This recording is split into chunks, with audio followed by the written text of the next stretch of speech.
today's episode, we're talking about the Swiss Army knife of Fujifilm lenses.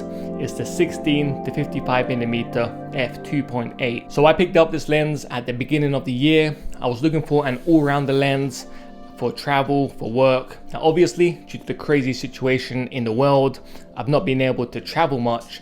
So I've mainly used this lens for my professional work, be it video work for my clients or photography work, and also for filming all of these YouTube episodes as well. So the 16 to 55 is also the lens I bring on every one of my professional shoots, and that's simply because whether it's the primary lens I use or the backup, sometimes when you're on a job, you're not 100% sure which focal length you're going to need. So having a zoom lens like this is really useful, as rather than bringing 4 or 5 different lenses, you can just pack the 16 to 55 and you're good to go.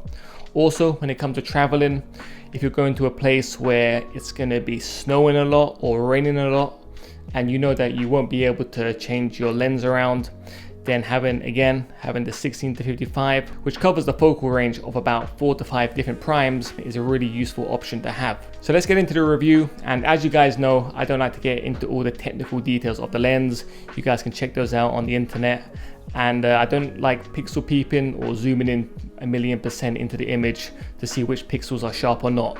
This is just going to be based on my real world use case of this lens and my experience using the 16 to 55 f2.8. But yeah, let's get into some of the things I like about this lens. Now normally when it comes to image quality on zoom lenses, there's a compromise between image quality and convenience.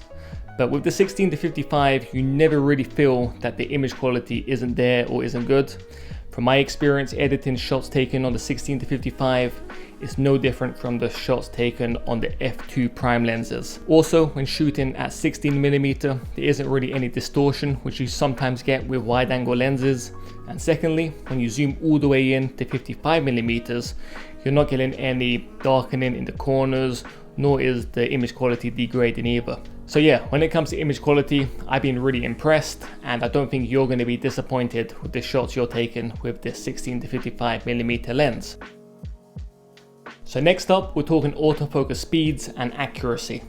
Now normally when it comes to zoom lenses, autofocusing can be a bit slow and a bit inaccurate. And the main reason behind that is, in zoom lenses you have a lot of glass, and in order to move that glass back and forth quickly, it can sometimes take a long time, or sometimes the autofocusing systems get mixed up and stuff. So with the 16 to 55, in my experience, I've had no problems with the autofocusing speeds and its accuracy. In fact, I'd say the autofocusing is pretty much on par with Fujifilm's f2 lenses, those f2 primes. And that's really impressive, because when you think about how small those f2 primes are and how much more glass there is in the 16 to 55, that's just a major impressive engineering feat. And the main reason behind that is Fujifilm have included their newer autofocusing motor in the 16 to 55, making that autofocusing real quick. And I've used it for street photography, for portrait shoots, for product shots, for video, and I've had no issues with the autofocusing speed or the accuracy, whether it comes to tracking subjects moving across the frame or subjects moving back and forth towards the lens. So autofocusing is on point. And when it comes to zoom lenses, as I said, it's a really important factor, because lots of zoom lenses get it wrong, and lots of zoom lenses become unreliable because the autofocusing either doesn't keep up or it's just too slow. So another good thing I found with the 16 to 55 is when I'm filming these YouTube episodes, I'm using autofocusing and I never really get any focus breathing. When I film the same episodes with the Fujifilm 35mm f2 or the 23 f2, I found that sometimes I get a little bit of focus breathing when I move towards the camera or away from the camera, or if my hand goes towards the camera. So in general, when it comes to autofocusing, again, the 16 to 55 delivers, and it can be used for video, for professional work, for portraits, for street photography. It's not going to let you down. So one of the really good things about the 16 to 55mm is how versatile it is. So at 16mm, you can shoot architecture, you can shoot landscapes, cityscapes, and you can go all the way up to 55mm, where you can start shooting portraits. And in between there, at 23, 35, they're your classic street photography focal ranges. So it's a lens that you can use for portraits, you can use it for landscapes, you can use it for street photography as well. So in my case, I've used this lens all the way through its focal range. at 55mm, I'm taking shots of products, I'm taking shots of people.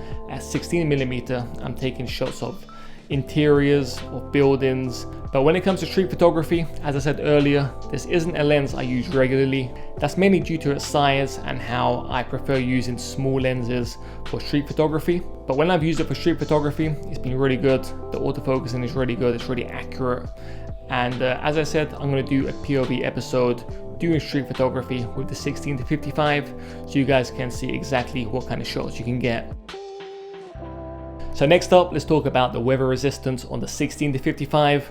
For those of you subscribed to the channel, you guys will know that I love shooting whether it's raining or snowing or foggy. I've used this lens in pretty harsh conditions, so rainfall in London where I was filming around the city, and also on a couple jobs around London where I've been out on the streets shooting. And I've had absolutely no problems regarding reliability when it comes to the weather resistance, and yeah, as I said, no issues. So a few final bits and pieces to get through. Firstly, the size of the lens. So for a 16-55mm zoom, it's actually pretty light and not that large, especially when you take off the lens hood. When it comes to the general feel, when you're using it, the aperture ring is nice and firm. It's nice and easy to turn. It's a lot better than the one you'll find on the 10-24, which is a bit loose in my opinion, and also on the older Fujifilm prime lenses. Next up, the zoom dial is large, it's easy to turn, and it's not loose, so it's not going to get knocked by mistake and you're not going to lose your position on the zoom. Finally, the dial at the end, which is the focus dial. Now, I find this to be a bit small. I'm going to talk about it in a bit more detail shortly. But when it comes to video, I prefer using manual focus, and it does take a bit of getting used to turning that dial at the end. When it comes to doing photography or when I'm doing YouTube like this, I use autofocusing instead. So next up, a couple of things I don't like and I feel Fujifilm could improve if they ever make a Mark II version of the 16-55. So firstly, this lens lacks image stabilization. So if you want to do some video work with the 16-55, you're either going to need a gimbal or you're going to have the X-T4. Now, I really wish that Fujifilm included image stabilization inside the 16-55. They've done it with the 10-24, which is a similar size lens, because when you're filming handheld, image stabilization definitely works. Obviously, it's never as good as a gimbal to the point where you can walk with it. But when you're filming video with the 16-55 on, say, the X Pro 2, it can still come out pretty shaky, even if you're not moving and you're just stationary filming some sort of documentary style video. So if you're looking to do video work with the 16-55, you're either going to need a gimbal or use it with the X-T4. Now, that said, when I've used it with the X-T4, I found the stabilization in the X-T4 working alongside the 16-55 to be really good. Next up is the manual focusing.